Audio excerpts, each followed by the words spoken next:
Uh, all right. Hello and welcome to More Freedom Foundation live programming. This is Rob Morris. I'm the guy behind the More Freedom Foundation.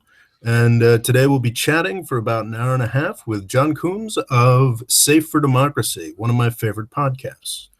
I want to say hello, John. Yeah, that's me. I'm John. I run a podcast called Safe for Democracy, and we look at the worst and most distressing aspects of U.S. foreign policy over the last 50 or 60 years. And the reason I wanted to talk with John today is because he has lately been delving into the U.S. relationship with Iran. I'm only 2 episodes into the 4 episodes he's published so far, but they are great. I'd say some of the digressions get a little more left-wing than is generally to my taste, but the information conveyed is essential, frankly, if you want to truly understand what's going on with the United States and Iran. You document a pretty sad, sordid history. Yeah. For anybody who's listening to this series, this will be old news, but for people who don't know anything about the U.S.'s relationship with Iran, something that might be really surprising to them is that up until 1953, it was an extremely positive relationship. Iranians in general loved people from the United States. And the reason that turned around was that in the 1950s, the Iranians, not for the first time, but for the first time in 50 years, more or less, had elected their own prime minister in an actual open election, a guy named Mohammad Mossadegh. Mossadegh threatened British and American interests in oil in Iran, and the United States, together with Britain, fomented a coup against Mohammad Mossadegh, helped to reinstall the Iranian monarch, the Shah, which resulted in a 20-year brutal dictatorship under the same man. And I think pretty understandably, since that point, relationships have deteriorated between our two countries. Imagine that. I think it's very interesting the way that you highlighted the fact that it was a sort of a political choice, and that the U.S. Under the Truman administration, I think you disagree with some historians on the topic, but that under the Truman administration, the U.S. was reluctant to get involved. But then under the new Eisenhower administration, sort of the gloves came off and the intervention happened. Yeah, it's pretty much exactly right. And I want to point out, when Rob says I disagree with historians, I agree with some and disagree with. I'm not out of my own on any of these positions, but and Truman and his Secretary of State Dean Acheson were both less interested than the British were in trying to so Britain had for a long time had oil interests in Iran. They had at least the oil harvesting aspects of Iran were operated more or less like a British colony. And was that what eventually the Anglo-Iranian Oil Company? That's what eventually became BP, right? Yes. And Truman and Dean Acheson, although they were interested in maintaining a stable supply of oil from Iran, were not particularly interested in reinforcing British colonial claims to Iranian oil, which is what the which Eisenhower was he had fewer qualms about. Yeah, ended up doing pretty much exactly. Before we get too far into the weeds, I just want to talk a little bit more about why we're having this conversation today. I had actually, I think even before the sort of Qatar crisis emerged on Sunday evening, Monday morning, I had wanted to have this conversation with you because I think just generally the fact that we support Saudi Arabia enthusiastically, endlessly, almost specifically in order to combat Iran, just strikes me as incredibly, well, unjust, not moral, but also just incredibly unwise. I think we're backing the wrong horse in this fight, and I think we should probably, before we get too much further into the history, talk about the Qatar crisis, what's going on with that, and how exactly and how inextricably linked that is with U.S. relationships with both Saudi Arabia and Iran. Yeah. So have you been following the Qatar crisis in any detail? So what Rob knows is I've been doing some preparatory stuff for law school and have been pretty busy this last couple of weeks. But yeah, I know the general outlines. I'm sure you're a little bit more informed than I am. So on Sunday, Saudi Arabia decided to sever diplomatic relations with Qatar, based on a speech supposedly given by a Qatari leader that has subsequently been claimed to be fake news and has been disavowed by the news organization that provided it. Claims that it was a result of hacking. I don't know how credible any of that is. No need to really get into the weeds on that. But Saudi Arabia has had a problem with Qatar for quite some time. There was another diplomatic flare-up back in 2014. But this is much more severe. And Saudi Arabia has closed all land and air links with Qatar. Qatari nationals present in Saudi Arabia have been informed that they have to leave. And they've been joined in this with differing degrees of enthusiasm by many other Arab countries. I believe Bahrain, Yemen, the United Arab Emirates, and Egypt have all signed on. I've seen reports of effects of this going as far as the Philippines, but it's sort of that core of Arab countries that are making this a thing. And it has the potential to have extraordinary effects on Qatar. I think Qatar relies on Saudi Arabia land links for something like 40% of its food. And this sort of isolation for a country that is a very small, very easy to isolate country is having a tremendous effect. Now, the justification that's being put forward, which is pretty transparently ridiculous, I think, and will appear so to any regular viewer of my channel, is that Qatar supports terrorism. And that's why Saudi Arabia is doing this. This is an interpretation that's been, I think, accepted pretty uncritically and put forward by a lot of U.S. media organizations, and most prominently has been accepted uncritically by Donald Trump, who has decided to tweet about it. Those tweets in particular I found quite infuriating. Spent the morning flipping out about Donald Trump due to the Comey testimony, and don't have much interest in doing much more of it here. But those tweets in particular, where he essentially took Saudi Arabia's justification for its actions against Qatar, internalized them, and celebrated them, was deeply, deeply frustrating. He was, I think, informed after the fact that the United States has a forward operating base for Central Command in Qatar. So it was a bit odd that he was celebrating diplomatic moves against what is one of our most important allies in the region. So if you leave for a moment, and I realize it's a big ask, but if you leave to the side for a moment the fact that he's president of the United States, and you just take Donald Trump as Donald Trump, it's understandable that he'd think any place with a name as strange sounding as Qatar or Qatar would be home to terrorists, right? I've been doing that. I tried to. I made a note to myself before I started this. It's Qatar. It's Qatar. It's not Qatar. Oh, I wasn't trying to. No. It's a valuable correction. I believe Qatar is the appropriate way to pronounce it.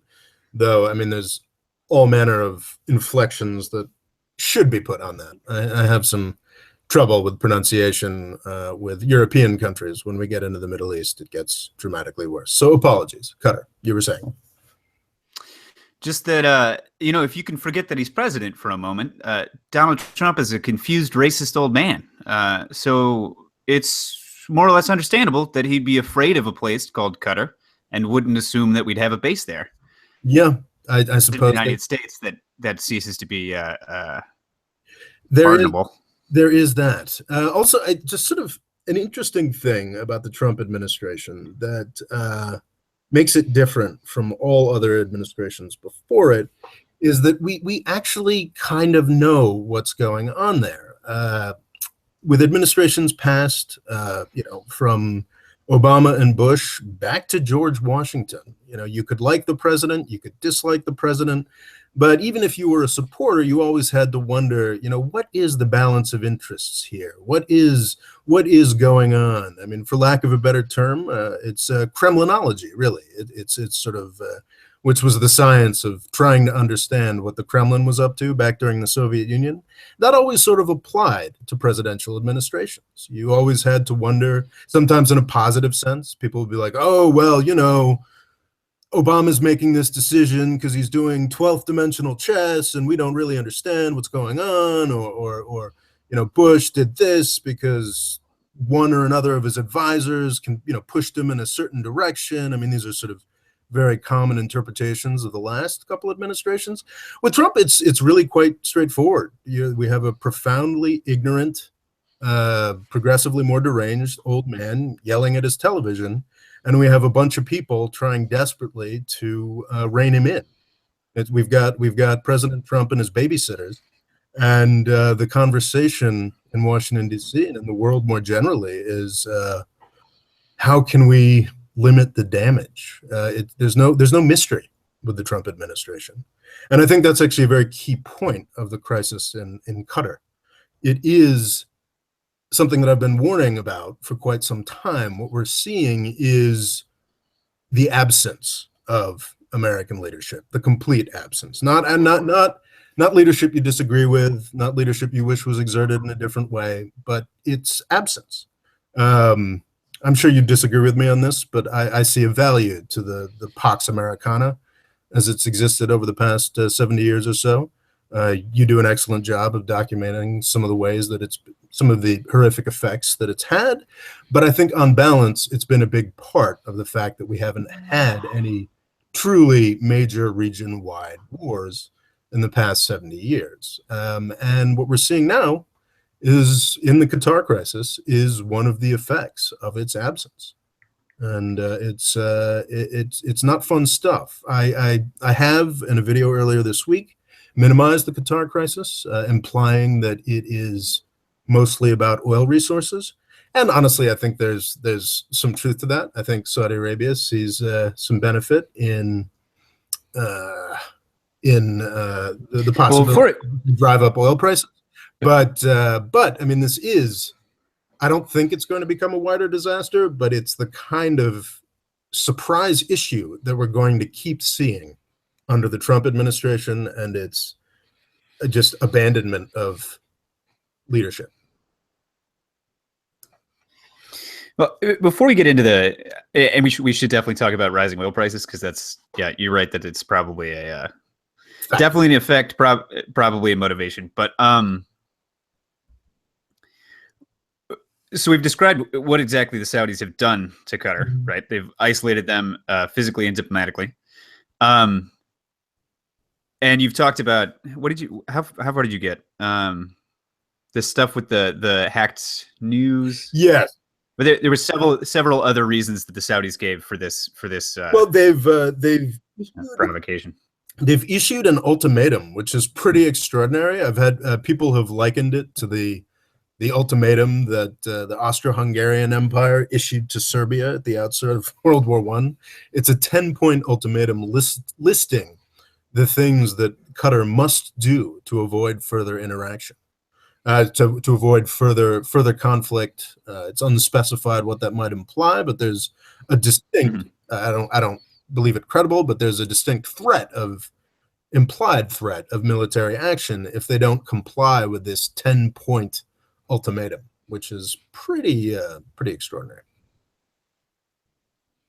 Yeah, and just for folks of mine, because they might be a little less up on this than people who are following your videos. There's in addition to the 10-point ultimatum and integrated into the 10-point ultimatum, there are several justifications that Saudi Arabia and the people that have come along with them, that is Bahrain, Yemen, the UAE, and Egypt, have offered for what they've done. Are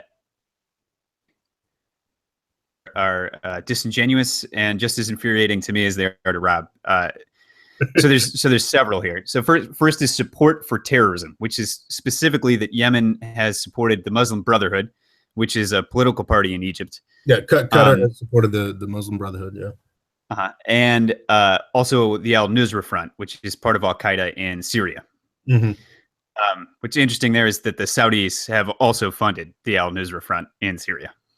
The Al Nusra Front in Syria, and also I think they've had a falling out with the Muslim Brotherhood. It's interesting because the specific sort of terror allegations have a veneer of credibility. I think there is a distinction between the way that Saudi Arabia now funds terror and the way that Qatar now funds terror. So Saudi Arabia, since 9/11, since the attacks of Al Qaeda on Saudi Arabia, I think I always get these years wrong, but more or less between 2003 and 2005, they've become much more careful in the ways that they do it. I spoke to Christopher Davidson, the author of Shadow Wars, a couple weeks back, and he had talked about how these pathways are much more subtle. They're more careful about it. They make sure there's front groups and front groups and front groups. Money is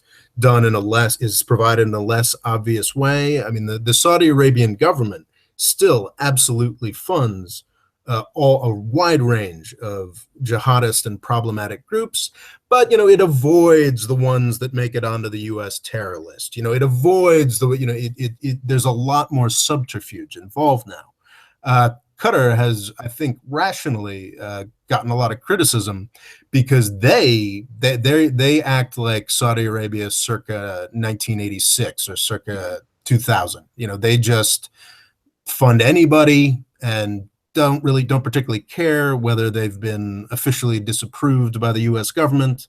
They don't, they do it officially through the government. And of course, there's massive private funding from the populations of all these countries. So there is a veneer of credibility there, but it is a very shaky veneer. And the interesting thing to me there is that the Muslim Brotherhood, specifically mentioned in a couple of places. Would you call the Muslim Brotherhood a terrorist organization? Oh man, it's something I've wrestled with a lot. Like, where do you actually draw the dividing lines between Muslim Brotherhood? So it's to simply say, like with Al Qaeda, with ISIS, it's very straightforward what you've got there. With the Muslim Brotherhood, you've got all manner of, if you go back in the timeline, it's sort of deciding, it's like, well, was Ayman al-Zawahiri part of the Muslim Brotherhood or wasn't he? This is the current leader of Al Qaeda, and they both come from different offshoots. I think there's a lot of time and effort in the US invested in trying to distinguish these groups when certainly in Syria, where we keep hearing about the moderate opposition, which is includes individuals that could very well have been shooting at the actual individuals that shot at U.S. soldiers in Iraq tended to die, but people who were on that team have joined a different group and now they're the moderate opposition. I mean, there's that sort of thing, but also with the Muslim Brotherhood, are we talking about the Egyptian Muslim Brotherhood? Are we talking about how the Muslim Brotherhood groups act? And I believe Hamas is generally considered to be a Muslim Brotherhood outfit. I mean, it's a much more complex organization, and it's much more complex organizations than Al Qaeda or ISIS. So I know I'm not comfortable applying a blanket blanket statement along the lines of, oh, the Muslim Brotherhood is a terrorist organization, because it's not one organization. It's not. So if it would be difficult by any lights to apply a blanket statement calling the Muslim Brotherhood a terrorist organization, can you think of a reason it would be included here specifically? Considering that Bahrain, Yemen, and the UAE are all Gulf countries, and Egypt is on this list, kind of just on this same list? Well, we're talking about Morsi. Is that? Yeah, Morsi. It seems to me as though Egypt's participation in this particular provocation may be in part due to an inclusion of the Muslim Brotherhood here, And it's also interesting. pressuring the Qataris to stop supporting a dissident party, which is in opposition to the dictatorial military regime in Egypt right now. Oh, absolutely. No question. Yeah. No question. It's also very interesting. I've seen some reporting on Egypt's participation in this. And what's interesting for Egypt's participation in the Qatar crisis is that Egypt, the Qatar government doesn't just fund Muslim Brotherhood; it also transfers a lot of money to the Egyptian government and to Sisi. So I think there was I saw a news report that was like, "Oh yes, of course we're participating in this, but no, you can still keep cashing their checks." It's one of the factors that leads me to believe that this is not a serious crisis yet. Not yet, anyway. Not yet, anyway. Yeah. But there are a lot of elements that want it to be a more serious crisis. I think I've talked a lot this week, in fact, in a video called Saudi Arabia's tobacco moment, suggesting that Saudi Arabia may be at a moment similar to the one that the big tobacco lobby in the United States was in the 90s, where they're actually very seriously in danger of losing the uncritical support that they always had, not because of justice or truth or anything like that, but because the calculus is just changing. The positives that Saudi Arabia provides are no longer outweighing the very obvious negatives that are involved with the relationship. So I almost wonder if this. So just to finish the thought, I almost wonder if this Qatar crisis isn't an attempt to sort of desperately bring these issues to a head while they've still got any kind of support from the U.S., which I believe is actually diminishing.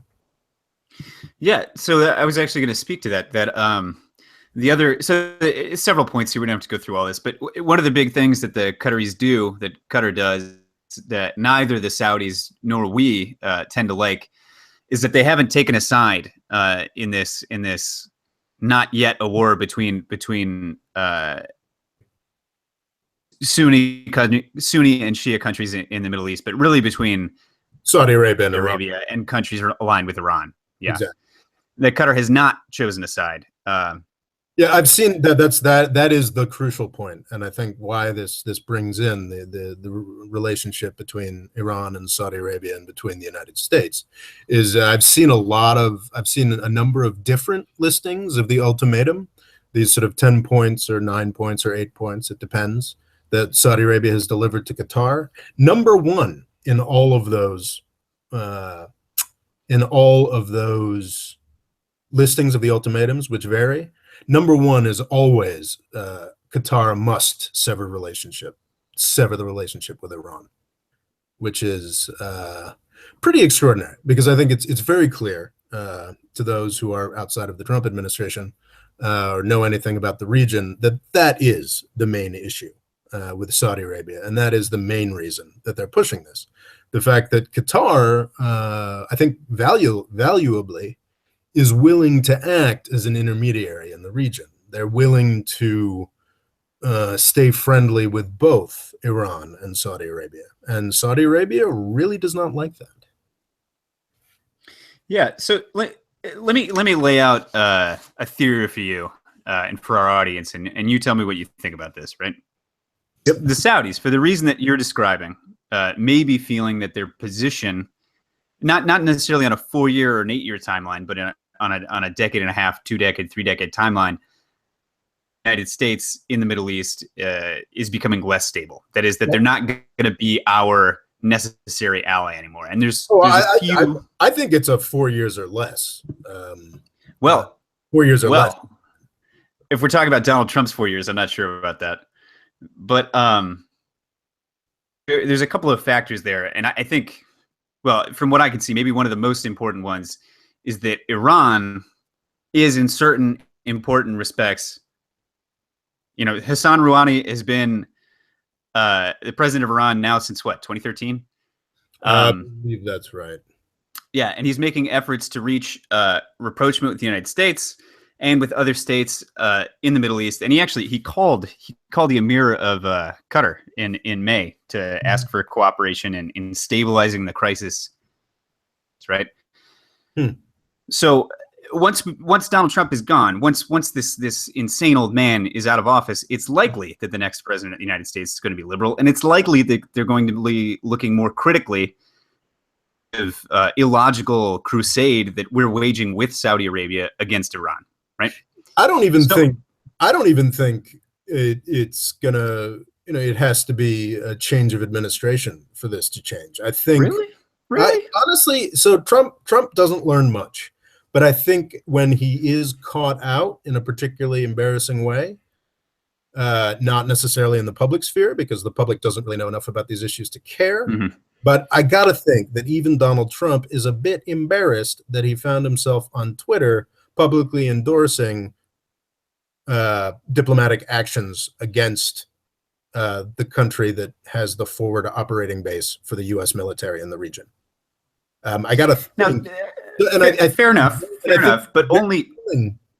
I think he's got even Trump has got to feel a little bit burned by Saudi Arabia as the true realities of this situation have been expressed to him. Well, I mean, Trump's ability to manage this stuff is diminishing, so it's possible that you're right, and he won't be able to put any kind of spin on this. But, I mean, Trump's on board with, or in the same boat as what 45% of the United States that they get all their news from Fox. Well, none of those people are going to find out that we have a forward. Well, I don't know about Fox News' coverage. Maybe they're improving, but I would say the majority of those people aren't going to have the point hammered home to them that Qatar is a military ally of ours. What they're going to have hammered home to them is that Saudi Arabia is applying necessary pressure to Qatar to get them to sever ties with Iran. Because that 40%, along with Donald Trump, have been indoctrinated for decades to think that Iran is like the #1 enemy of the free world, right? Absolutely. And this is not about, that's important to emphasize, this is not about Trump. This gets to the fact that I think as recently as 2015 or 2016, the United States still holds that Iran is the main state sponsor of terrorism, which is just ridiculous. Yeah, it's just straight up wrong. Yeah. But so the final element of this theory I have going, right, is if you believe, as I believe, that the Saudis believe that Donald Trump, because he's this kind of crazy dude who's been indoctrinated by the American right wing versus his position on Iran, what Saudi Arabia is doing right now through this crisis is, having had Donald Trump visit in the last few weeks and confirm his support by Saudi Arabia by way of a military agreement, they're using their confidence in their position with the United States right now to provoke a crisis with Qatar, and by way of Qatar with Iran, in order to kind of re-solidify their position as the chief U.S. ally in the region against Iran. Absolutely. Yeah, absolutely. Yeah. There's no question that is because of the orb trip. The sort of the big show in Saudi Arabia that we had last weekend that also interestingly very effectively diverted attention from the re-election of Iran's moderate president or prime minister? President. Yeah. That very effectively diverted attention from that fact, but it also made it very clear that Trump was perfectly happy to let them go do whatever. Which may not have been entirely true, but yes, they absolutely. Two points. They think this is their last chance, I think. So 2 points right there. First, as far as us being distracted from the Iranian elections, I think it's more a matter of we're only going to pay attention to Iranian elections if there's some dissident party that we can get behind on Twitter.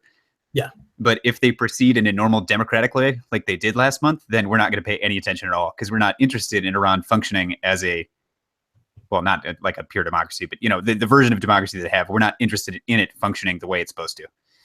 Yes, that is absolutely true. And there was a narrative that was put forward very strongly that Rouhani, the guy who was willing to work with Obama, was going to lose terribly. And I think there were a lot of those sorts of articles put forward about the hardline resurgence in Iran and get worried, it's going to get worse. I think it was actually that's probably a legitimate expectation considering the switch in Iran rhetoric, not in Iran action, but in top line Iran rhetoric from Obama to Trump. That might have been a legitimate expectation, but that was crushed. Rouhani crushed the hardline resurgence. He got 57% of the vote, and the hardline guy, the choice of the supreme leader that was supposed to beat him, got something like 37% of the vote. It's despite the fact that Rouhani has been unable to deliver the economic turnaround he was expected to, because the United States has only taken off some of the sanctions and has actually continued to make banking with Iran tremendously difficult. So I think Iran wants to come to the table. I think Iran has wanted to come to the table since the end of the Iran-Iraq War, and through the Bush administration, through the Obama administration, that open hand has been refused. Yeah, and it's been almost entirely illogical. It's like so you go to an elementary school, right? Mm-hmm. And the first day of school, you've been there since first grade. You're now in fifth grade. First day of school, new kid shows up. Mm-hmm. You kick that kid right in the face, right? Yeah. And then for a whole year after that, that kid doesn't like talking to you. Mm-hmm. And then from seventh grade up to the end of high school, the kid's trying to talk to you every year. Yeah. And you're like, no, not with you, kid. You didn't talk to me for that 1 year. Yeah. I realize this is a kind of a labored metaphor, but I mean, we really screwed with Iran. We really screwed with Iran. You know, they had like pretty legitimate grievances, and we've never really had that much of a grievance with them. No, I think. Well, okay, I think it's actually important now, because I'm sure if some of my patrons that I know are listening to this, that inspired a lot of anger. That one comment, but I think that anger comes out of the fact that while the things that Iran does to us are publicized ad infinitum, they, are celebrated and worried over and thought about in every mainstream news source, and at even greater length in certain other news sources.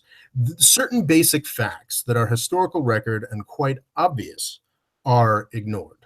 So let's take a quick look at things on the ledger that Iran does do that are against. Yeah, when I just to clarify, when I say we've never had that much of a reason, yeah, the hostage crisis happened, obviously, but it also happened in response to a 20-year dictatorship sponsored by the United States, and because, I mean, the immediate cause was that the United States was going to give shelter to that same dictator. We were going to take in the Shah. Yeah, students taking over the United States embassy. Yeah. And I'm still a bit miffed by the hostage crisis, but I think that the scales were tipped way in the other direction by the simple fact of the Iran-Iraq War. So also, it's worth mentioning, and I think it's actually very important in contemporary politics, because we've got Secretary of Defense James Mattis, who is sort of celebrated as the adult in the room. He's the guy who goes around and apologizes for Donald Trump's tweets. He's the guy who goes and reassures our European allies. He's a very serious, very well-read fella. I find him admirable in a lot of ways. But an important thing to know about James Mattis, and I think what got him disinvited from the Obama administration, is his very extreme views on Iran. And his extreme views out of Iran come from a very, very understandable place. And I'm talking about the Marine barracks bombing in Beirut in, I believe, 1983. I should have these figures in front of me, but my understanding is it was hundreds. As many as 300 U.S. Marines were killed in a Hezbollah suicide bombing. And now that was one of the formative events of Secretary of Defense James Mattis's military career. He's a Marine, they were Marines, and he, I think very understandably, has a deep well of anger at Iran. But I think it's important to emphasize there are other things. There's, I think, was it Leon Klinghoffer So these are actions by groups that are generally conceded to have been supported by Iran. Iran does not concede this. Iran does not claim responsibility for these actions, but it's generally pretty clear that Iran was responsible for these. And these crimes, and they were crimes, are rehearsed and repeated and emphasized in media today, as is the hostage crisis. It's important to emphasize that these things that are talked about, I think the most recent outrage that can be attributed by the United States to Iran, not by Iran, not claimed by Iran, is a large bombing in Argentina that happened in the late 90s. We're talking about stuff that are a decade or two removed from today. And it's important to remember that throughout the 1980s, the United States was openly, eagerly supporting Saddam Hussein in a horrific war of aggression that was waged against Iran. So, in which, like as much as and likely much more than 1 million people died, including upwards of 100,000 civilians. Yes. So I think that while the Marine barracks bombing is something is a crime and a horror, I think you have to put that in the balance. Those 300 Marine heroes who were slaughtered, you have to put that in balance against the million Iranians that were killed. And also keep in mind the fact that Iran, I believe, to this day denies responsibility for the Marine barracks bombing. And we certainly, though we don't talk about it much, nobody was denying responsibility for the Iran-Iraq war. In fact, we were celebrating it. Yeah, and again, it's links between Iran and the Beirut barracks bombing, probable, not definite. But if the United States was held responsible for every death carried out by every party that we had ever funded, because I'm always trying to bring these comparisons back to what if we applied these standards to ourselves? Oh, come on, John. You know that holds no water. Nobody cares. I agree with you. No, I mean, I think that's a worthwhile exercise. I think that's basic philosophy of morals and whatnot that everyone should be a little more invested in. But yeah, that's not, you're not going to move the dial at all. Sadly. I mean, well, no, that's not true. You will move the dial with, I think, people who are first getting to know these issues, but you're not going to move the dial with anybody in power, anybody who's already formed the sort of convictions about how these things work. Sorry. Well, if people have formed strong and immoral convictions, you're probably right. But yeah, sorry, I didn't mean to come down so hard on that. But yeah, no. So I think the next thing to move towards, yeah, with talking about what Iran does to us, and I think is the genesis of the classification of Iran as the main state sponsor of terrorism, is their actions, mostly definitely actions, because they are large supporters of Hezbollah for sure, and I believe Hamas as well, is actions that are taken and encouraged against Israel. And I think that those can't really be viewed outside of the context of what happened in 2002, of George W. Bush's axis of evil speech. We all know that happened. We all know that we have Guardian of Truth just chimed in to say that Hezbollah is not a terrorist organization. I think we can address that in a minute. Just let me make this point with the axis of evil speech. Right? We all know that he got up there and said that Iraq, Iran, and North Korea present an axis of evil that must be opposed, must be crushed. And within a year, we had crushed one of them. I mean, this was there were no legalities here. There was no actual constitutional declaration. But make no mistake, the axis of evil speech was a declaration of war. And It was also an insane one because I mean, for a lot of reasons, but because it harkens back to the Axis in the Second World War, which were military allies. Yeah. Iran and Iraq were enemies to the death, and North Korea has nothing to do with either of them. Yeah. No, that is also true. That's absolutely insane. So, and throughout 2000, from 2003 to 2011, and now once again, we had massive military commitments and occupations on two countries bordering Afghanistan, bordering Iran. So Iran is right in between Iraq and Afghanistan. We had large military presences, and we had essentially declared war on these countries at the outset of the Bush administration. So its actions against Israel, our most prominent ally in the region, I think become very understandable in that context. And once again, I think that people are gravitating towards old statements. The amount of times that I get Ahmadinejad's statements thrown at me in YouTube comments, it's extraordinary. I mean, Ahmadinejad has not been the president of Iran for quite some time. Also, very long time. Also, Ahmadinejad's career was created by the axis of evil speech. That guy had spent a lot of time running for office. That guy couldn't get on the city council of Tehran. Because I think generally, I can't speak to this, but my suspicion is that because he was just a little too extreme for Iran in the 90s, which wanted to move towards openness and towards the United States under the regime of President Khatami. He just, there wasn't an audience for what he was pitching. The axis of evil happens. The invasion, the occupations of Iran and of Iraq and Afghanistan happen. All of a sudden, he gets elected mayor of Tehran, and then a year or two after that, he's the president of the country. The statements of Khomeini, the supreme leader, who hopefully won't last too much longer. I'm not sure if he's probably made some virulent anti-Israel statements since then, but I just don't think you can look at the position towards Israel, who is our sort of most public ally in the region, without being aware of this context that we declared war on Iran in 2002.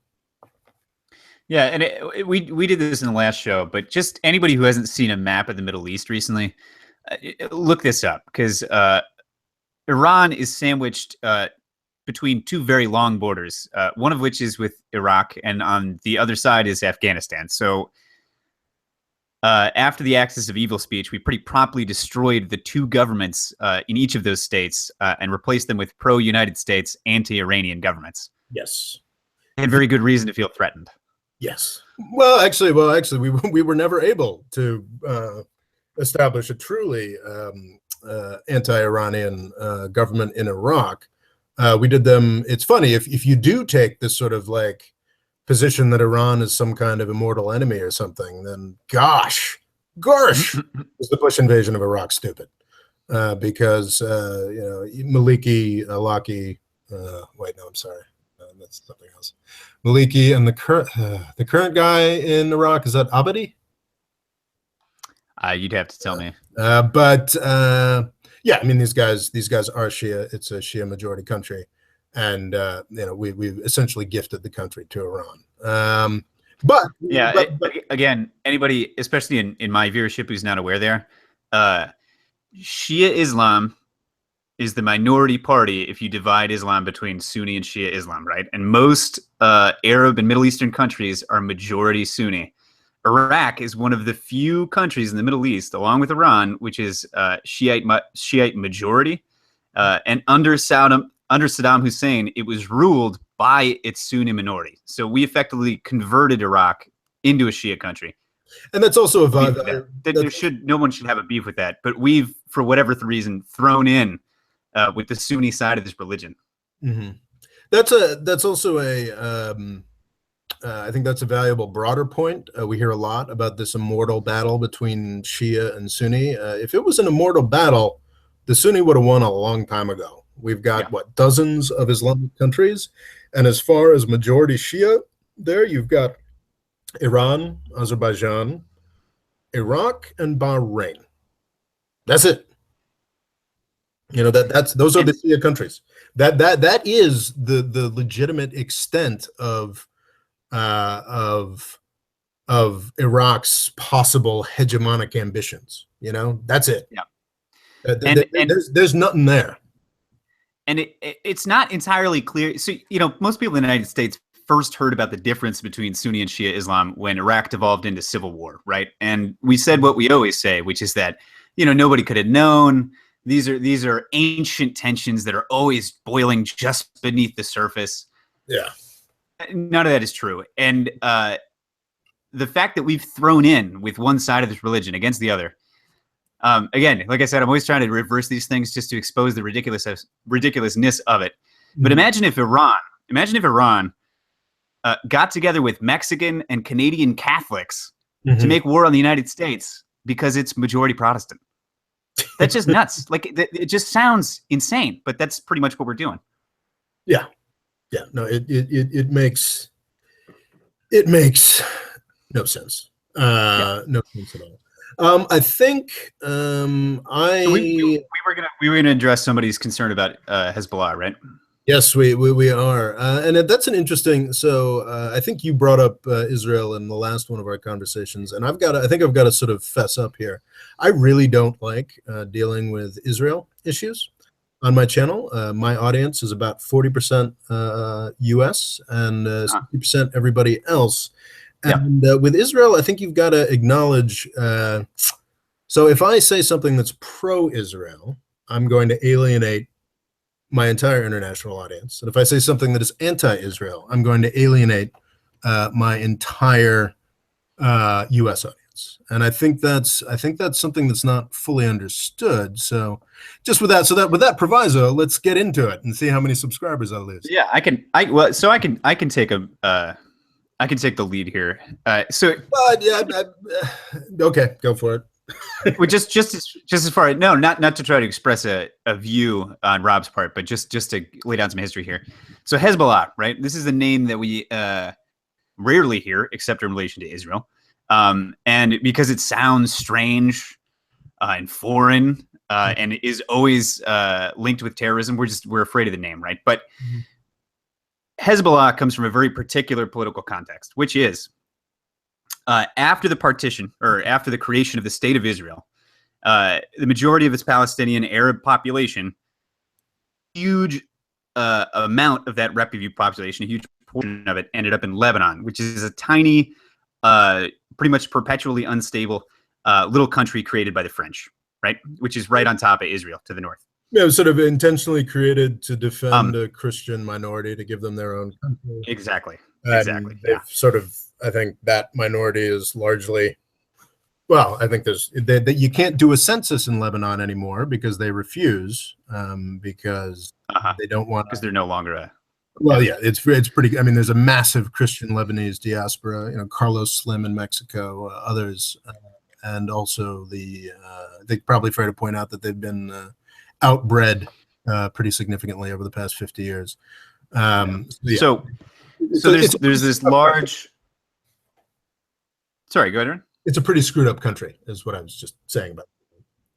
So never particularly stable, never particularly able to really control everything that was going on within the country. And there's a large Palestinian refugee population living there, right? Well, the Palestinian Liberation Organization, the PLO, ends up establishing power bases in Lebanon because that's where a ton of these Palestinian refugees live. And they launch attacks from Lebanon into Israel. Now, is that terrorism? Maybe. It ends up with civilians killed. Is it a national liberation movement? Yeah, that also. So I think what happens?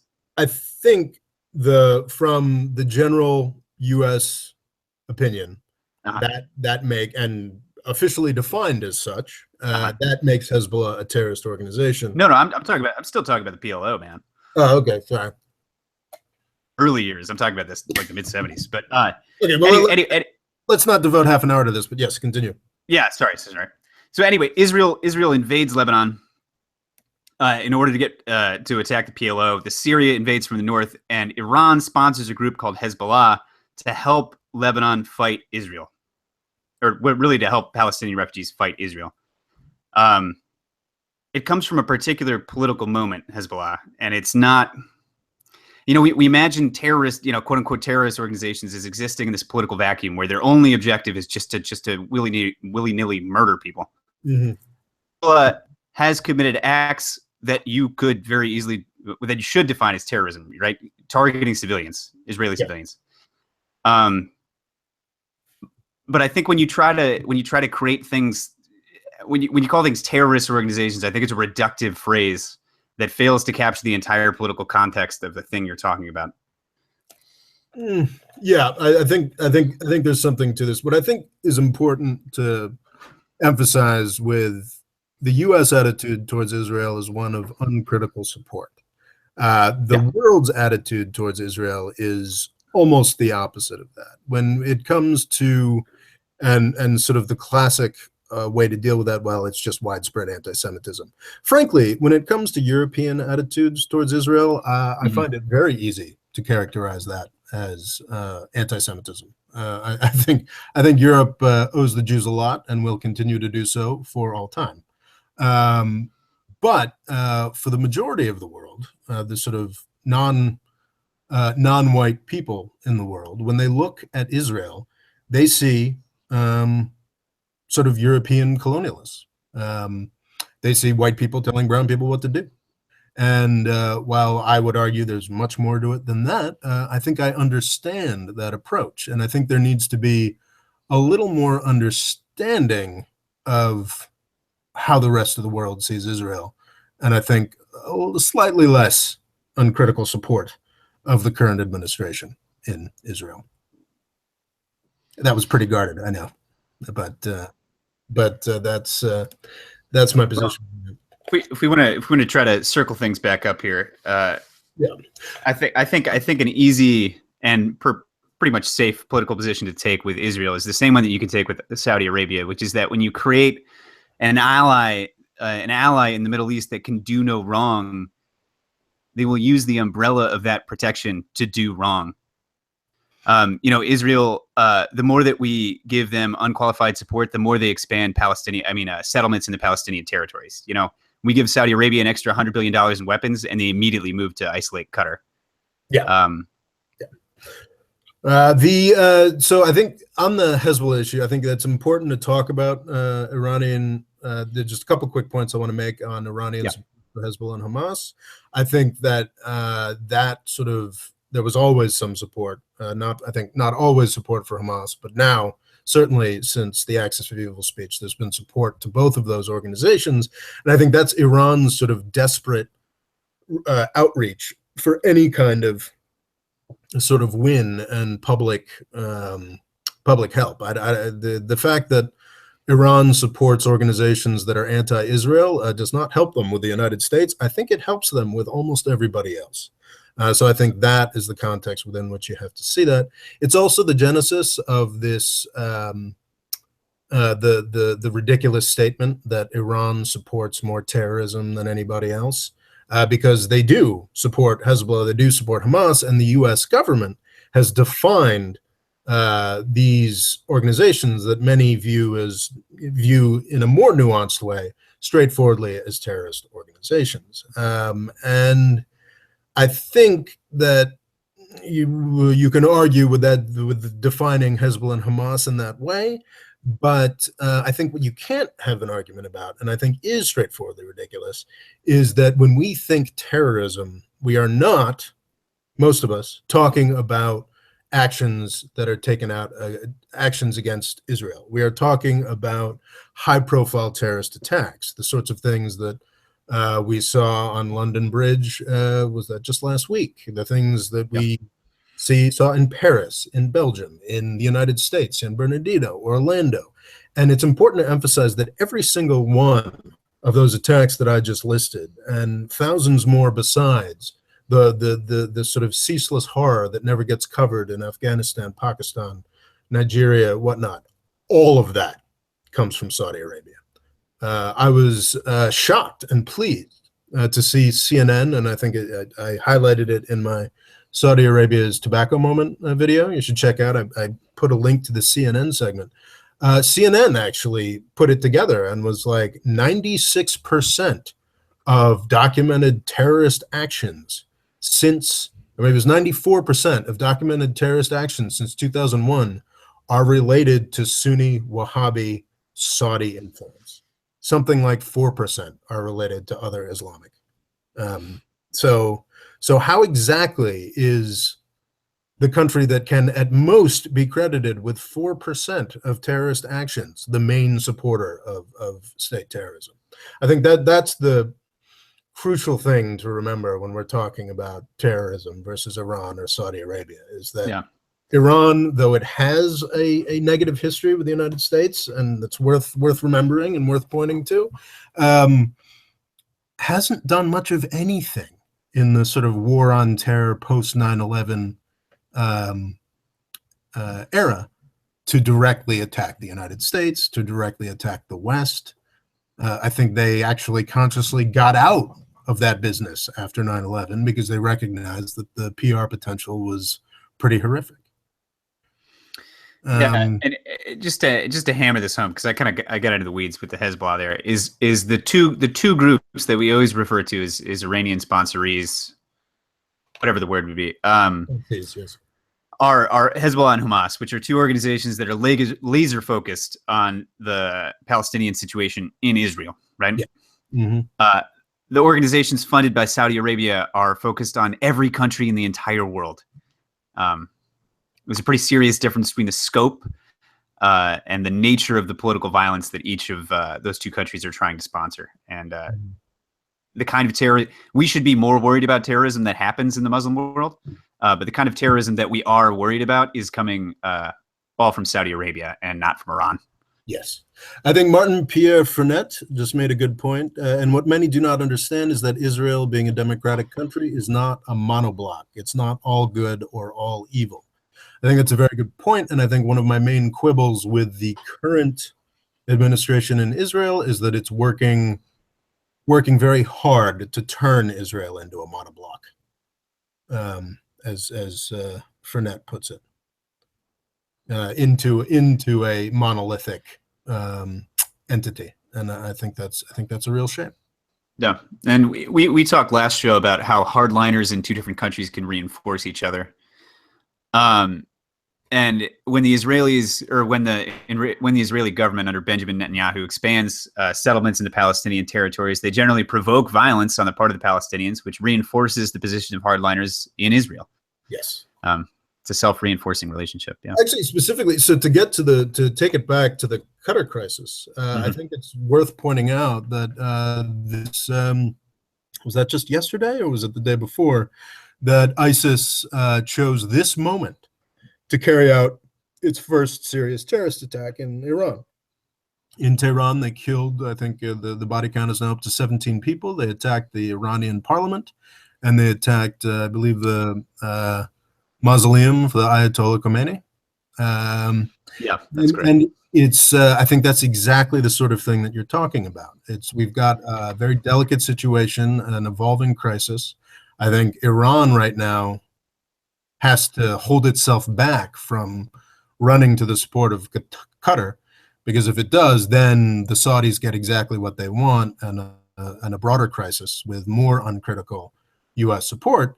So ISIS says, "Oh well, this is a terrible, dangerous situation. Let's pour some oil on the fire."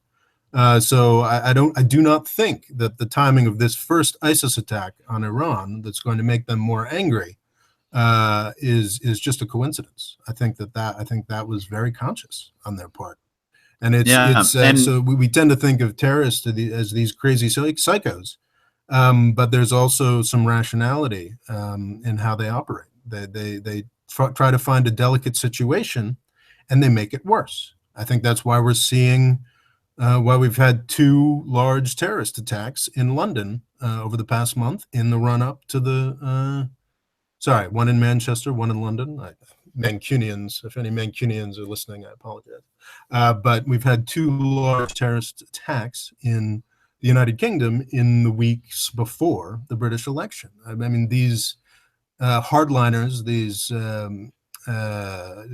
consciously destabilizing elements are eager to jump in to these situations and make them worse. Yeah, I mean, you got to remember, because sometimes it's hard to keep that in sight. But when somebody launches a terrorist attack, their objective is that you respond with fear, right?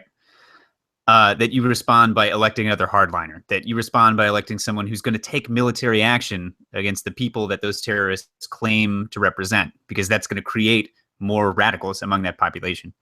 And what people I think you're probably right in saying that this Qatar crisis is not maybe yet worrying about, but I'm pretty worried about the attacks in Iran, because what people might not realize is that if you look at the Middle East, there aren't that many really stable countries around, right? Especially if you don't include Kuwait, Qatar, the UAE, because they're countries. They're these petrostates. Yeah, I mean, there's U.S. protectorates, all of them. Yeah. Iran, as much as we don't like what they do, Iran is a very stable state. They haven't had a terrorist attack in decades. And there's a reason for that. It's because they're pretty stable, and they've been liberalizing because of that stability. Yeah. And, terrorist attacks in the United States pretty quickly turned us into a security state. And I think it would be a tragedy if attacks sponsored by ISIS or Saudi Arabia, or even clandestinely by the United States, were to destabilize Iran to the point where they had to start electing hardliners again. I think that would be a tragedy. Yeah, and I think that's probably, I mean, I guess, we're lucky that this attack happened after the Iranian election. Yeah. Rather than before, because I think it probably would have hurt Rouhani. Yeah, I mean, it's extraordinary the way that these elements that profess to hate each other with such vigor end up working in tandem. Yeah, which is fascinating. The sort of the budding relationship between Saudi Arabia and Israel, which is another sort of fascinating element that we probably shouldn't get into it. Guardian of, not to bring it back to Trump, but Ruth made an excellent point also about the attacks in Iran. Trump just said the attacks were a result of the evil they promote, which is just, that was pretty extraordinary. I have a hard time even coming up with the analogy on our side. Such an absurd statement. It just throws out so many of the basics about interactions to how about, you should be happy. I mean, Trump's approach to the London bombings, going after the London mayor, definitely, almost certainly guaranteed another couple Labor seats in today's election. That's anyway. I don't really even have, I don't even really have the words for that kind of thing. Yeah. We're Oh, that's interesting. Ali Juma says the Saudi newspapers were all happy about the Iran attacks this morning. Interesting. Yeah.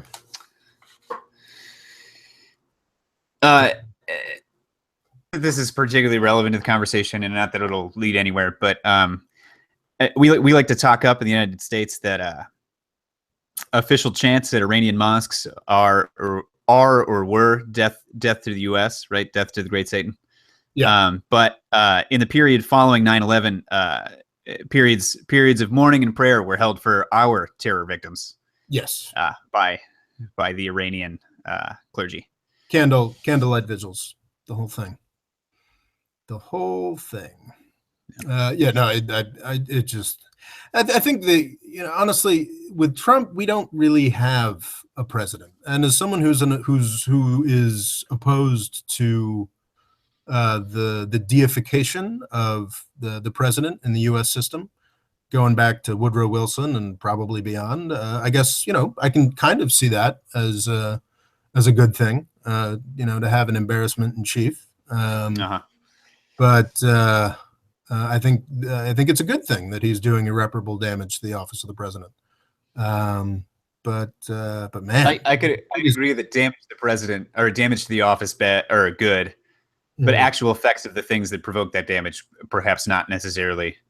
Yeah. I do actually. I have something else to address here, which is that so some people are saying, some people are thinking, and I think they're probably not wrong, that what Saudi Arabia has done with Qatar, this political diplomatic isolation, is partly as a result of taking the military deal with Trump that he presented when he was there on his visit to touch the orb, as kind of permission, tacit approval of whatever they should happen to choose to do with Qatar, right? Yeah. So an interesting thing in international relations is actually want to do as you conduct your foreign policy of the world is be really predictable. You want to be predictable because that allows other countries, especially if you're powerful, to do what you want. If you make it clear exactly what you want, generally do what you want. And so an example of this going wrong is that at the end of the Iran-Iraq war, Iraq had been an American ally. I was just thinking of this. Okay. All right. Bring it. Saddam Hussein had been a long-time American ally. And we gave him, not intentionally, or supposedly not intentionally, but I think really not intentionally, tacit approval to invade Kuwait, partly to help himself out economically at the end of this disastrous war. Yeah, it had not actually been our policy to allow Iraq to take over Kuwait, and we then had to, quote unquote, had to invade Kuwait in order to expel Iraq, right? Yeah. Well, Donald Trump has said repeatedly on the campaign trail, I'm not sure afterwards, but definitely on the campaign trail, that he wanted to make our foreign policy less predictable. Well, one consequence of that is you get countries like Saudi Arabia doing what they can to isolate people in their own regions. The problem is you can't talk about what Trump wants or doesn't want. But I think more crisis in the Middle East is generally not what we want. And I think not being able to tell what it is we want in the Middle East is a big part of provoking said crisis. I agree completely. Just on that, so I believe it was the U.S. ambassador to Iraq sat down with Saddam Hussein. He brought up Kuwait, and I think she just said something very benign along the lines of, Madeleine Albright? No, it was not. I can't remember who it was, but I remember it was. I remember it was a woman, but the name escapes me. It was not Albright though. And she was like, "Well, we don't really have a position on these border issues," and it's not like she said go invade Kuwait, but she was like, "Oh, we don't have a position on these border issues." And Saddam Hussein interpreted that as carte blanche. And absolutely, the Saudis interpreted their orb moment, not their orb moment specifically, but the sort of entire weekend and the uncritical support expressed by Trump. They interpreted that as, we can go do this. And they did this. So what I'm trying to think of.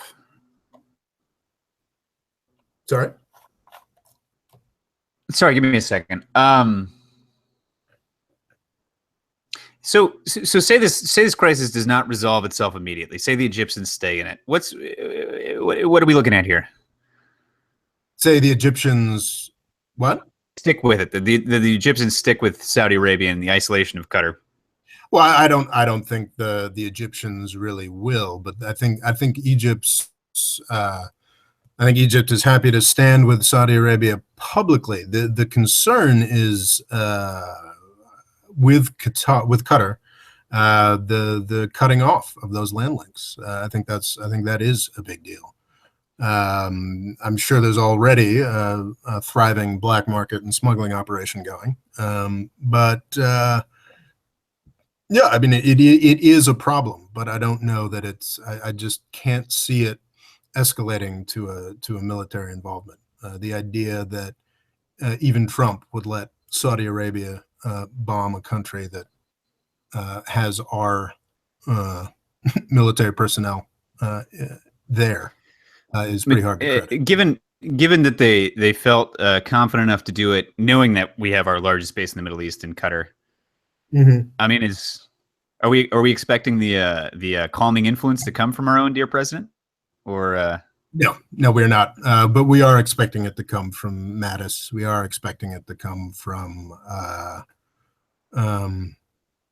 We are expecting it to come from. It already has been coming from the State Department. It's been coming from the Office of the President.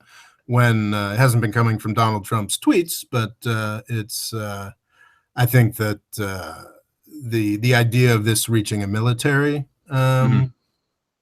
involvement seems desperately unlikely. I think that Mattis is certainly going to want to resolve this before Iran has to step in and start providing food shipments. Yeah, I meant more. I'm not expecting this to develop into a general conflict in the Middle East, but rather that the stuff that Saudi Arabia is looking for, a severing of relations with Iran, shutting down Al Jazeera, at least ceasing to fund Al Jazeera. Is that kind of stuff going to come to pass?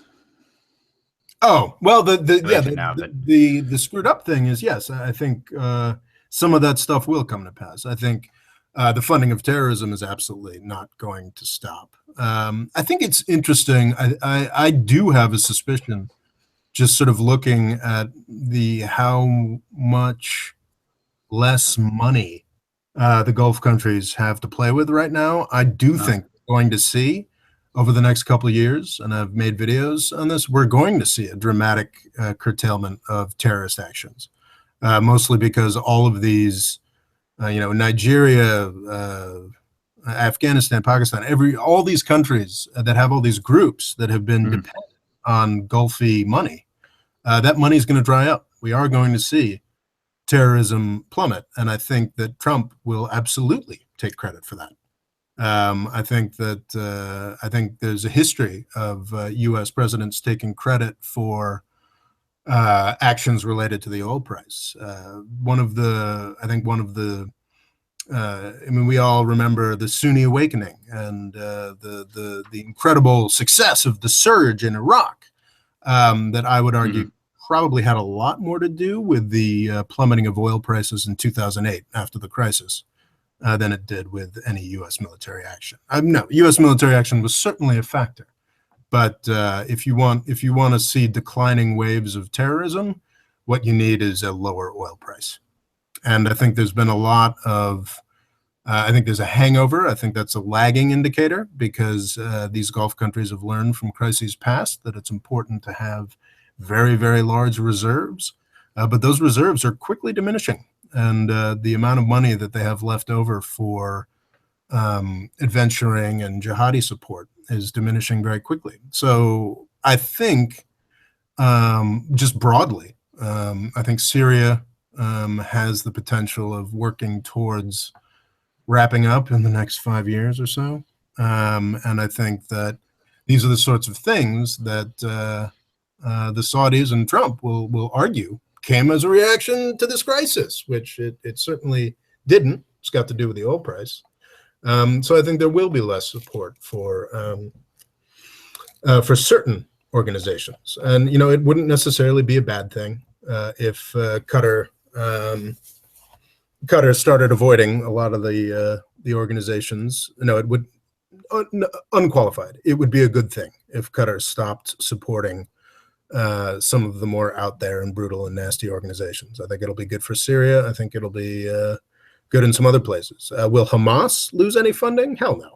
The Saudis, if they're not doing it publicly, are funding that privately. But I do worry about Al Jazeera. I think a lot of people in the U.S. Strongly dislike Al Jazeera and arguing for Al Jazeera as so Al Jazeera is completely funded by the Qatar royal family, I believe. And that's right? I'm not sure about that. I know they broadcast from Qatar. I also know that they're a really good news organization. Yeah, that's not the reputation they have in the United States, but like a lot of state-sponsored media organizations, if it's not talking about the country that pays its bills, it can put a lot of interesting stuff out there. And state-funded. And I think one of the main reasons, reason number one that Saudi Arabia has a mat on for Qatar is the relationship with Iran, for sure. Reason number two is Al Jazeera.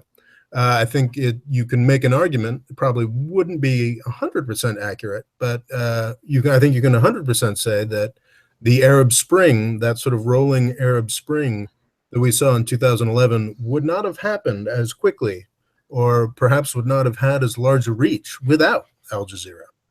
Because Al Jazeera makes a point of, outside of Qatar, actually reporting news and actually reporting abuses by Middle Eastern regimes and whatnot. So yeah, I think it's likely that as a way to diffuse this situation, Qatar will just sort of give up on that and destroy one of the more useful news organizations.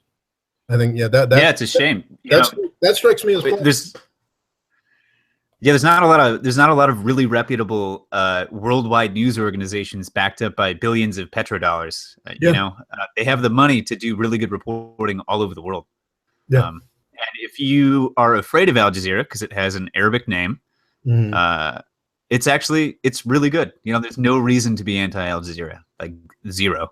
So what the Guardian of Truth chimes in, maybe let me know, Guardian of Truth, are you from Oman? But I thought I got that sense. Forgive me if I'm wrong. If you wouldn't mind letting me know where you're from, that'd be great. But Guardian of Truth chimes in to say, Al Jazeera does lie, though. And to that I say, of course they lie. All news organizations lie, especially when they're dealing with the interests of their organization. In the U.S., I think most of the country acknowledges that sort of Fox News has a particular bias in a certain direction, but I would argue that Fox News, New York Times, CNN, all of them have bias in the same direction, actually, and that's when it comes to uncritical reporting of stuff that the United States government portrays as in its interest. Yeah, I mean, in as much as we talk about the New York Times or even the New Yorker or even like the New Republic being liberal news outlets, all of those are pretty heavily biased towards the United States. Well, they're biased, and beyond that, they're biased towards the U.S. government. The complete was it you who were talking to someone I was speaking with recently who was talking about an extraordinary article in either the Washington Post or the New York Times where it was a very in-depth article, and the guy went to Aleppo and basically finally said all the things that all the U.S. news sources avoided talking about in East Aleppo.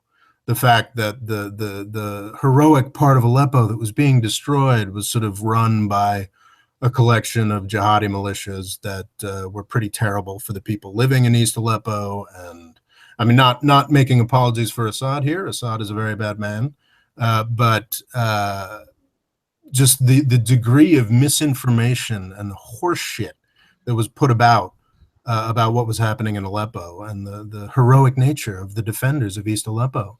So now that that's all done, somebody from the Washington Post and the New York Times went there and actually talked honestly about what was going on there. But certainly not while the State Department was telling us about the evils of the Assad regime murdering Aleppo. So it's Al Jazeera lies. It lies in the interest of Qatar. But it also put a lot of information out there that would not have been out there. And I don't want to, just because I'm a subscriber to the Washington Post. I think that the work that you and I do as independent media voices is tremendously important. I think we need individuals out there who can try to sift through all this information and make sense of it and try to correct for these biases. But the work that we do would be impossible without the money that CNN, New York Times, Washington Post, heck, even occasionally Fox News puts into actually reporting the news, actually funding reporting on the ground, actually finding out what's happening. And I think Al Jazeera was an important part of that ecosystem. And I think I think one of the craziest things is, so one of my favorite, I don't know, that's a weird term, but one of the most interesting things that I often bring up, I get in my comments a lot, well, Christians aren't running around burning down mosques and aren't persecuting Christians. And there's actually one very clear counterexample of that, which is the Central African Republic, where a whole bunch of folks got together and burned down every mosque in the country. You got Muslim minority, Christian majority.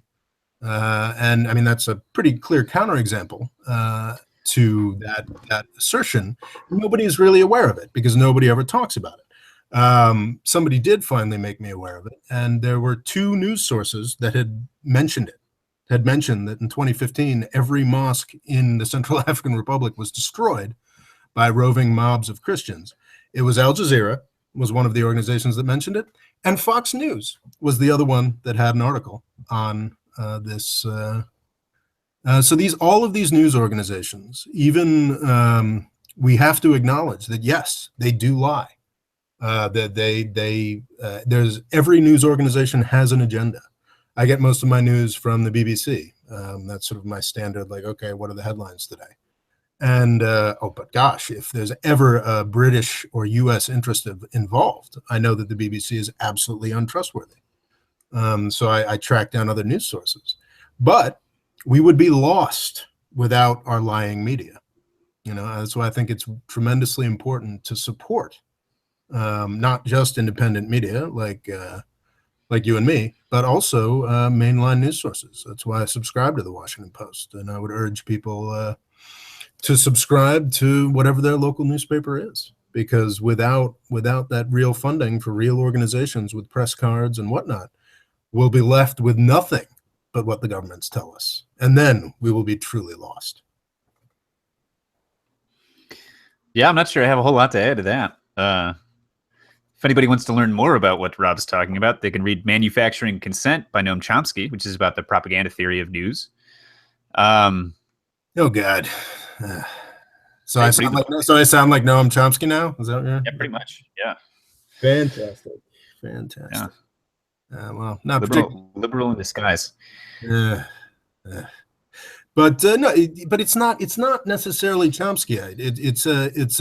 It's a simple approach of critical thinking. It's what is required to be an adult in this world is to realize that everybody's trying to sell us something, and that there is truth to be gleaned. There is worthwhile news and information to get out there, and to sort of recognize what is valuable and what is not. You don't have to go full into I think Chomsky goes a little overboard in sort of the manufacturing of consent. I think one of the main problems I have with sort of general left critique of the world system and how it goes is I think they ascribe too much agency. There's too much assumption that there's some sinister cabal making it all happen. And I'm sorry, that's on the left and the right. But I think Chomsky goes a little too far into the sort of conspiracy world. It's not some sinister group controlling what we consume. It's just a succession of individual decisions based on sort of greed and selfishness. It's not some sinister, consciously created system. Yeah, and not to defend everything Chomsky's ever written, but just in this particular case, when he talks about news agencies and what we've been talking about now for like a pretty long time, there's a series of systemic incentives that cause them to be biased towards their own national governments. Not that there is, in fact, explicitly that there is not some directing cabal or some conspiracy, but just that a set of incentives cause news agencies to act in that way. Yeah. And in the U.S. context, it's rarely in the form of sort of outright lies. It's just simply choosing not to cover certain things in certain ways. Mm-hmm. Like the fact that every mosque in the Central African Republic was burned down by Christians a couple of years back just isn't really worth talking about. Yeah. All right. So we were talking about maybe trying to hold this conversation to 90 minutes, which I think we're gonna miss the boat on that in like 5. Yeah. But well, do we have anything else from our viewership or listenership? Yeah, we've got. If you've got questions, now would be the time to chime in. I think to bring it back to sort of Iran versus Saudi Arabia and the title of this talk, which is backing the wrong horse. I think we've covered pretty well the fact that actually, I mean, let's scrap the 90-minute limit because I think it's very worth talking about. We've talked about the fact that Saudi Arabia is a dramatically larger supporter of terrorism, or at least the terrorism we care about, than Iran is. I think it's worth talking about the Saudi versus the Iranian systems for a moment. I mean, Saudi Arabia is an absolute monarchy with a religious establishment it has to cater to. It's pretty much a monarchy, a theocracy, and not much else. It's a not quite unique system, because I think there's elements of that in the Gulf countries as well, but it's a very, very odd place that is impossible to imagine without large oil wealth. And I think that Iran, I mean, I don't want to get into value judgments and say Iran is a better country, but I think Iran is a more interesting country in a lot of ways. Can you just sort of, I know you've traced the sort of development of the system in Iran in great detail. I mean, can we talk about that a bit? I think people like to just say that Iran and Saudi Arabia are the same thing, because, you know, there's a religious establishment and a royal family in Saudi Arabia, and then there's a religious establishment and a supreme leader in Iran, and they're the same thing. End of story. And that is not true. So I think I've sort of done a back of the envelope description of the Saudi system. Do you want to maybe enlarge a bit on what's going on, what has been going on in Iran? I think that's very important. Iran has a constitutional history that dates back long before the Saudis took Mecca and Medina in the 1920s, and is a much richer, more complex sort of organization. Yeah. Well, so I'm not. Anybody who's following my series knows that I'm not up to the present day in Iran yet, and I can't claim to be any kind of expert on Iran post 77 or so. But one of the first things, one of the most extreme differences between the two, you know, your back of the envelope description and what's going on in Iran, is that the situation between monarchies, secular, you know, more or less secular monarchy, and Saudi Arabia is not particularly well legally defined, right? Mm-hmm. Well, I mean, yeah. As far as I mean, there's an absolute monarch, and there's a religious establishment that has to be placated, and those are pretty much the facts. Yeah, but what I'm saying is that there aren't a set of constitutional or legal strictures that define what powers the religious establishment have over and against the monarch, right? Yeah, it's an ongoing negotiation. I'm sure parts of it are written up somewhere, but which is part of what pushes Saudi Arabia to be more extreme in a Wahhabist direction, right? Because they have to placate that particular constituency. Exactly. And another important part of sort of just the Saudi Arabian polity more generally is that, because I don't want to negate the influence of the Saudi people, because the Saudi people are becoming much more important. In the early years of Saudi Arabia, it was, you know, there just weren't that many people. The population of the country, I think, as recently as in the 60s, it was 4 million people. Now we're at 30. There's a lot more people.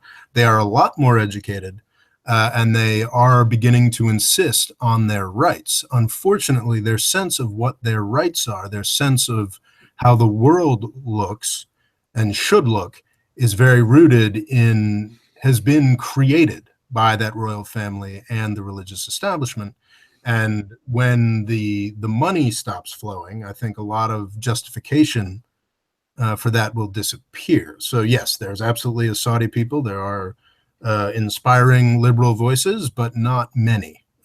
So I think Saudi Arabia is a bit of a time bomb. Sorry. Yeah, no problem. So the interesting thing in Iran is that, you know, almost the entire history of Muslim Iran, you know, since the 8th century, there has been a current in Shia Islam that involves the ulama in the government of the country. Right? There's always been a philosophical line that advocates that arrangement. And the original Iranian constitution of 1906. You're saying that abdicates that arrangement, that keeps the religious establishment out of? No, that advocates, with AD, advocates for that arrangement. Yeah.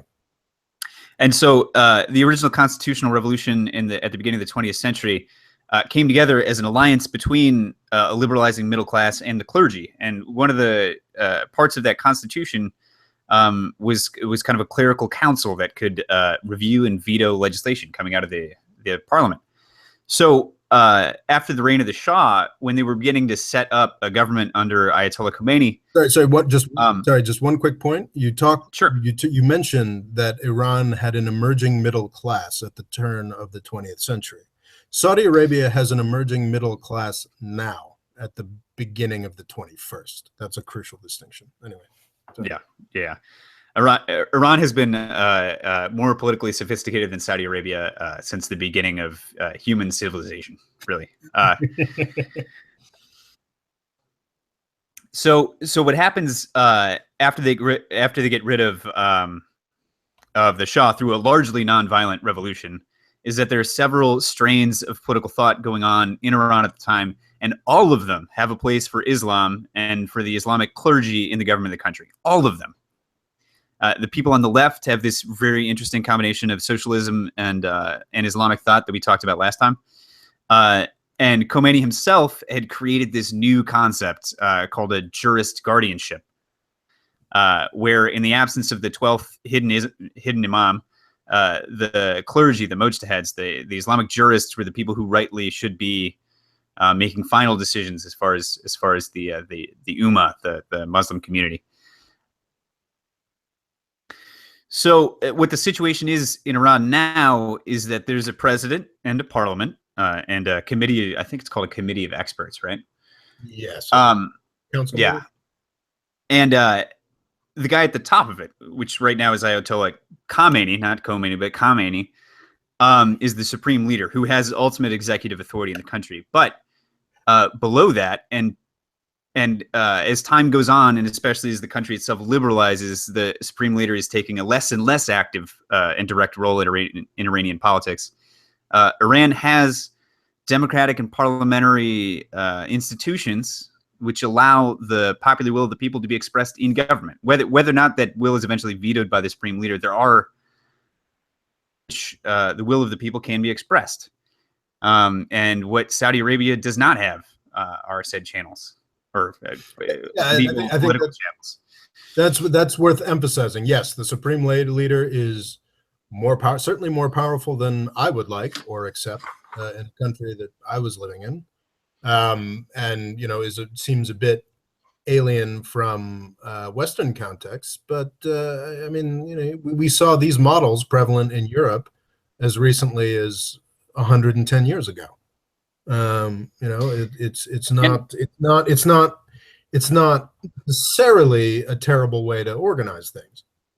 And what's important to recognize, we always want to make value judgments because we're taught so often and so vehemently in school that American democracy is the best system in the world. Well, it's hard to judge what best is. We're the best at executing people. We're the best at building guns. But apart from measures like that, it's hard to say what's better and what's not. But what we can recognize about Iran is that their system is native to Iran. It was not imposed by the United States or any enemy of the United States.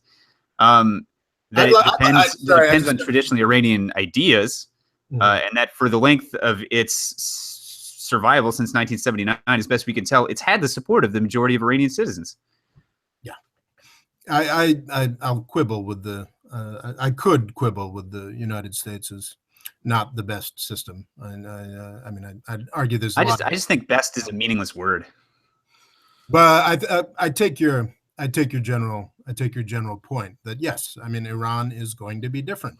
The inability to accept democratic results is in these countries when we're supposedly fans of democracy is more than a bit hypocritical. Yeah. And speaking to that point, Iran is our enemy, right? Mm-hmm. Or supposedly it is. But if you look at our allies, erstwhile and otherwise, right now we've got Iraq, or well, less now than previously.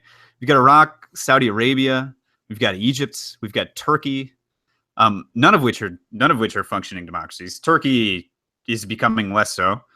And you got Israel, and we don't need to go into Israel, but there's an argument to be made that there's a large undemocratic element to what's going on there.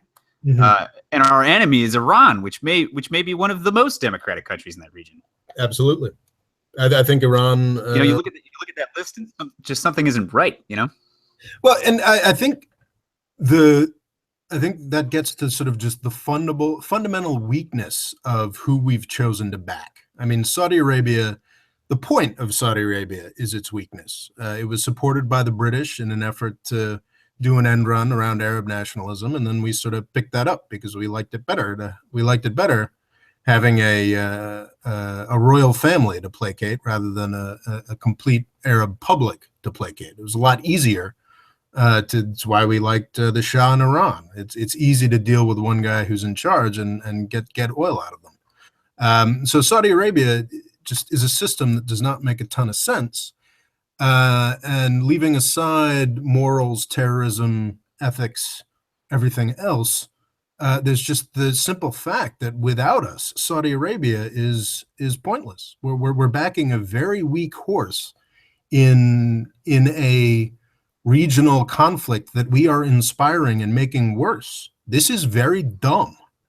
And I've got to say, Iran, while I certainly harbor some anger at Iran for certain actions, I mean, Iran's kind of amazing. They've managed to stand up against Saudi Arabia and the United States for 40 years. I mean, and they've managed to do it within the context of a fairly cohesive and successful system and model, despite everything we have thrown at them. That's kind of extraordinary. So if you're looking decades out, if you're looking at a world where eventually China is going to have a larger military, there's all kinds of issues that we're going to want to be facing. So sort of 2 decades from now, are we still going to be allied to Saudi Arabia and sort of fighting desperate battles in the dust to try to preserve this place against a much stronger Iran? I mean, that just strikes me as desperately foolish. And I think if you study the history of the United States foreign policy, or the foreign policy of empires throughout all of history, I mean, I think the clear answer there is yeah, probably we will be. And that's but the question I really that's just horrifying. I mean, because it's just stupid. I mean, I was talking with someone about this Qatar crisis, and they were sort of saying, well, it's gonna come down. This might turn into a war, and I just had to describe it as the dumbest war imaginable. Yeah, it's just. But the what's the title of this thing we're doing right now? By the way, again, Iran versus Saudi Arabia, backing the wrong horse. All right, yeah, that's what I thought it was. All right. So as far as unless we have something else to handle, I think a question that I want to ask is, maybe we're backing the wrong horse, but do we need to be backing a horse at all, or should we be backing a horse at all? I think that gets to the broader question of sort of American empire, Pax Americana, the liberal order, the American world order, whatever you want to call it. Well, I'm trying to keep it slightly smaller than that. Just in the Middle East. Just we're looking like Egypt to Afghanistan, right? Yeah. Span. Do we need to pick any of those countries and make it a winner, and some other group of countries a loser? I think that just by virtue of the way that, the Humpty Dumpty has been broken in the Middle East. I think we're operating in the context of an ongoing regional disaster, and I think it doesn't get better until some countries, I would argue probably Iran and Turkey, sort of step up and exert leadership there. And I think that our policy should be to maintain positive, friendly relations with every country in the region, and get out of the way as Iran and Turkey, and sort of try to keep Turkey and Iran's emergence or re-emergence, really, because those have been the main powers in the Middle East for most of 1,000 years, and just sort of back off and let that emerge. So yes, I think that That's sort of an important point. If we're going to continue to back Saudi Arabia to face the Iranian threat, it's just going to keep sucking up billions. What do they say? The Iraq War cost us $1 trillion. It's important to emphasize that the whole taking down Saddam Hussein was largely to protect Saudi Arabia. So we're talking possibly trillions of dollars to keep Saudi Arabia in place. With Iran, we just have to sort of get friendly and step back. So yes, I think I am advocating a disengagement. Yeah, and this is all probably wishful thinking, but things that I said about unqualified support or unqualified alliances with unqualified allies. When we give this umbrella of protection to Saudi Arabia, it gives them a lot of leeway to not just to start, but to participate in proxy wars with other players in the Middle East, like Iran, in Syria. They get to fund militias in Syria because they know there will be no repercussions as far as Saudi Arabia goes. Same thing goes for Israel. As long as we have this blanket military protection for Israel, they can pretty much do whatever they want in the occupied territories. If you, like you said, you begin to step back in the region, you'll allow the people who really should be the major players, which is Turkey and Iran, the most populous, the most stable, the most well-organized politically, actors in the region, to take the leadership of the region, which doesn't make any sense that we're over there trying to run things. Exactly. And we're never going to have the know-how or the finesse or really the attention span to do anything. I think the know-how is a very important point, and allows me to work in a pitch for my essay. Everybody's lying about Islam.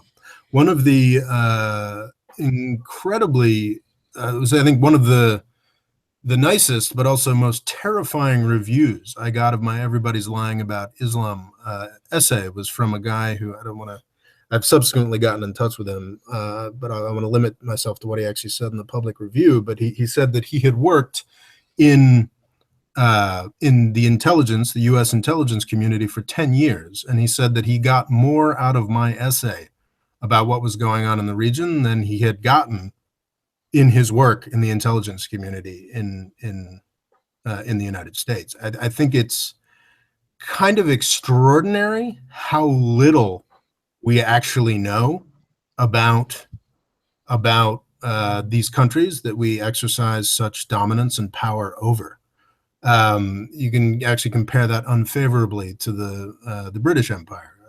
It's one of the only metrics on which you can compare our empire unfavorably to the British Empire, is that they actually knew the languages and knew the players because they were less powerful than we were in a lot of ways and had to actually have some sense of what was going on. They, of course, fooled themselves and created incredible disasters, but we have no idea.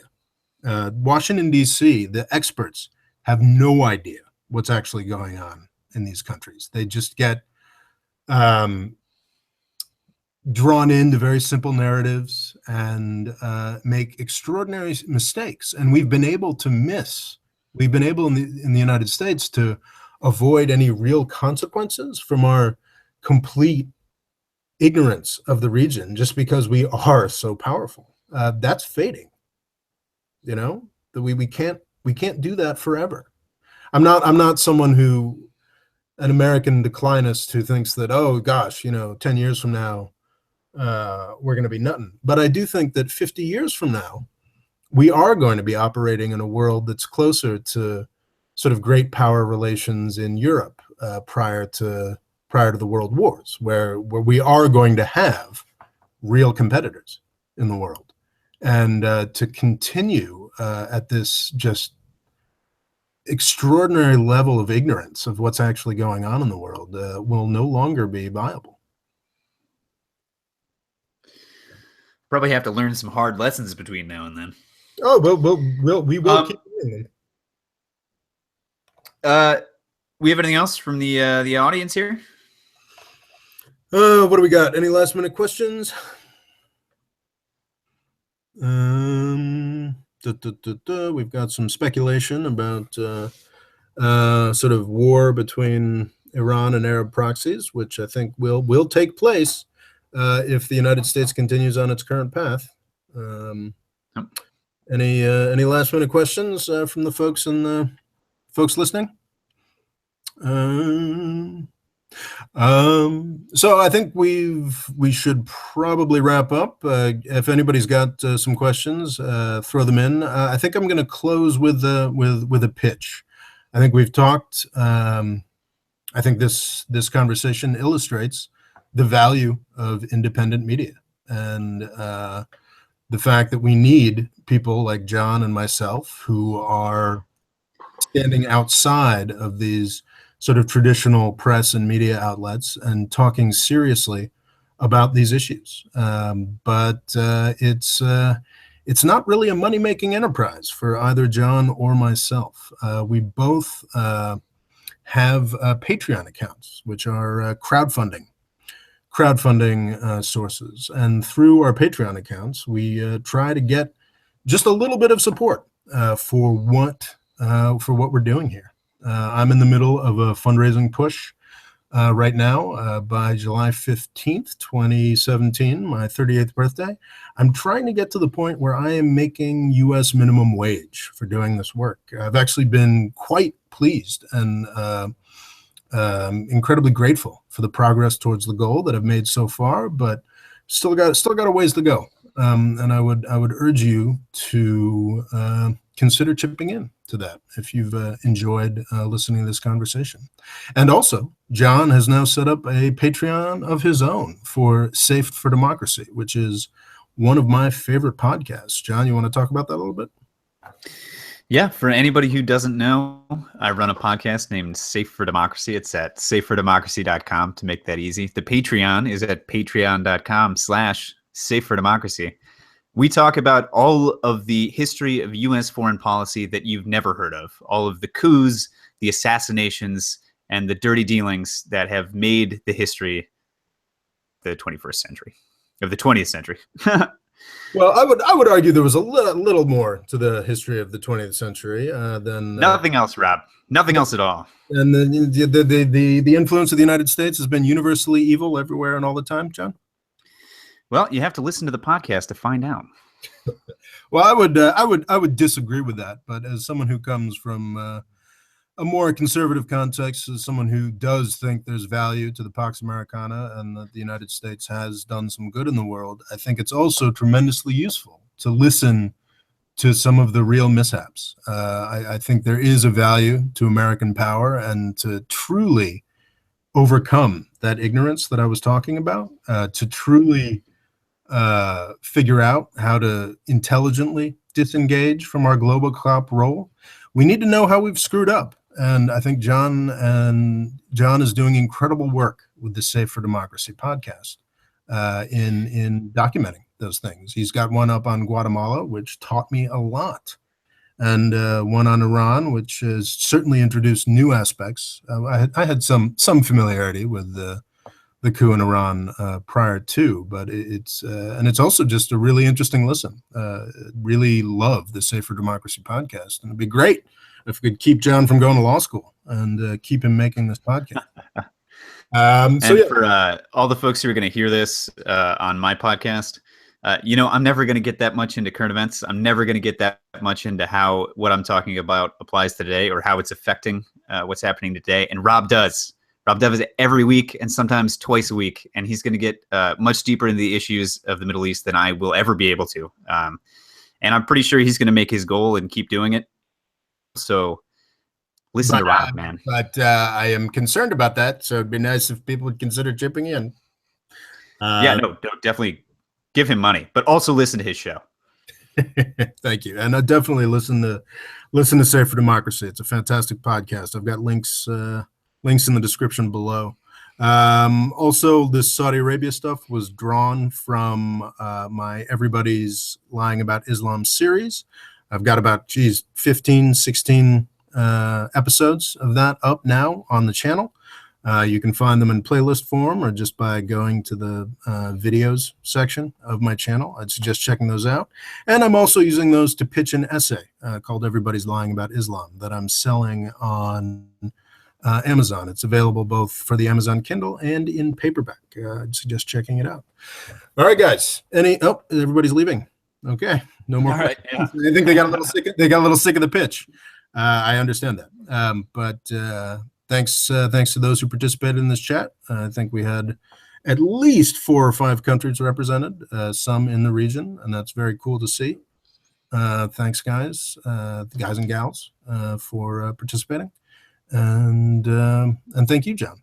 I think this has been a great talk. Appreciate it, Rob. And with that, I think we will stop the broadcast. Thanks for watching. Please subscribe, both to the Safe for Democracy podcast and to this YouTube channel. All the best.